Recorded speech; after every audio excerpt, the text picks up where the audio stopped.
Routines are about consistency, but that doesn't mean they have to be static. If your routine is no longer serving you, change it. Today's video is all about how to reset your routines, whether your routine is starting to feel like a chore, a place of guilt for not following through, or if you don't really have a routine right now. This video is for you. This is the fourth and final video of the Chaos to Calm challenge. It's been so fun this month resetting our homes, our digital, our minds, and now our routines. I hope you feel calm, collected, and fired up for what this year can hold for you.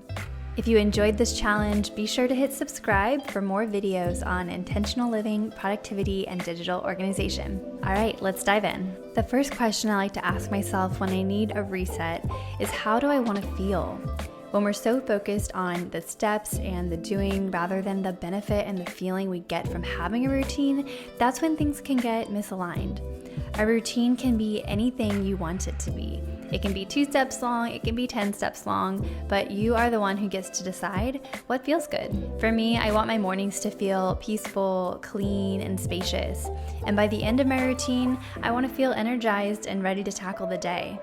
My routine is all about prioritizing a few things that I know are good for my mental and physical health. And I also know that if I don't prioritize it in the morning, I may never get to it later in the day, like gua sha or meditation. Then before you know it, life can quickly turn into a mindless rhythm of work, eat, sleep, repeat, just stuck in the doing. So that's my why behind my morning routine. The next question I like to ask myself is, how don't I want to spend my mornings? What's on my to-don't list? What doesn't make me feel good? Well, for one, I know getting lost in my phone, checking emails, Slack, or social media first thing doesn't make me feel good.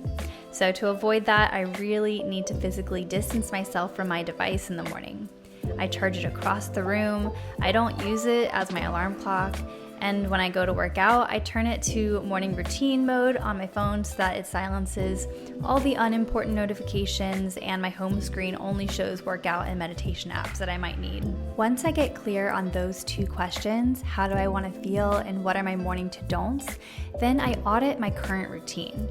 What seems to be working well? What do I love about my routine? I personally love moving my body in the morning. It absolutely makes a difference in my day compared to on the days that I don't. I am significantly more focused and just happier throughout my workday when I sweat in the morning. So that's why I prioritize movement in the morning. I try to do 2 group fitness classes a week, and then I'll do the rest at home, whether I'm doing tonal, a free Heather Robertson workout on YouTube, or just simply stretching. 2 other things that come to mind that are working really well for me and my routine is setting out my workout clothes the night before to minimize morning decisions, and also tidying up the kitchen after dinner, making sure there are no dishes left in the sink before we go to bed. I don't like waking up to a messy kitchen, and it totally throws off my mood, so Andrew and I started an empty sink challenge a few months back, and it's been super impactful ever since. Now onto what was not working from my routine. 2 things come to mind. The first was leaning on the snooze button. I know that when I stay in bed for too long or wake up, fall back asleep, and repeat, I do not feel good. Of course, some days we might need extra rest, but what I don't like is when I get into the habit of hitting snooze and then start to continuously fall back on it. Sometimes it's really hard for me to leave my bed, especially when it's cold and dark outside.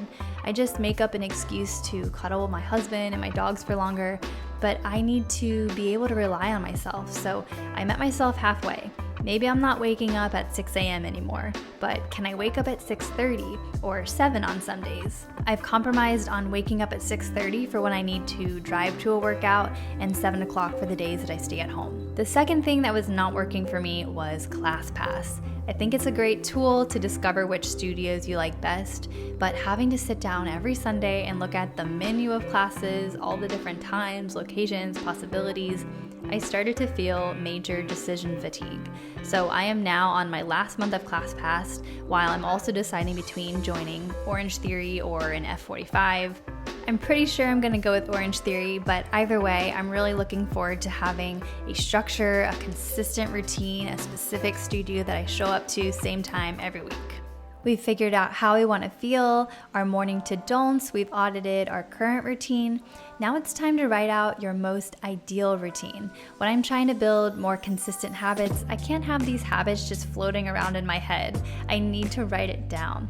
I write down what time I'll realistically go to bed, what time I'll wake up, and I write out what I want to do in the morning, my ideal routine. And then from that routine, I pick out what are my non-negotiables. What must I do to feel good and start my day on the right foot?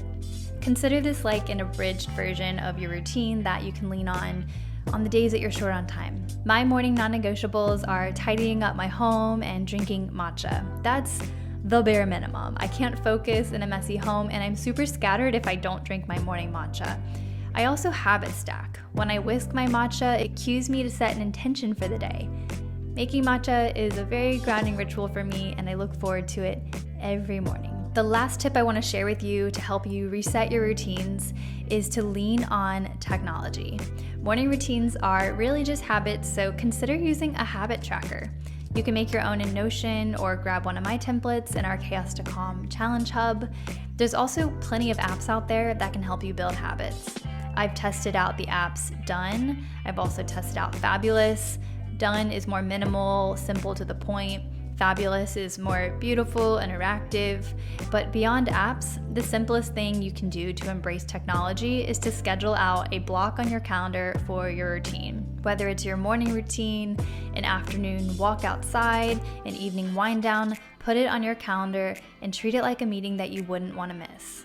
All right, my friends, those are my tips to reset your routine. For some juxtaposition, I'm a stickler for my routine Monday through Friday, but on the weekends, I relax. We don't always have to be on. We don't always need to be bettering ourselves. So find a realistic balance. On the weekends, oftentimes my morning routine is waking up, making matcha, and watching K-dramas in my PJs, maybe eating pancakes. Routines are here to make your life better, but if it starts to feel like something you have to do rather than something you get to do, it kind of defeats the purpose.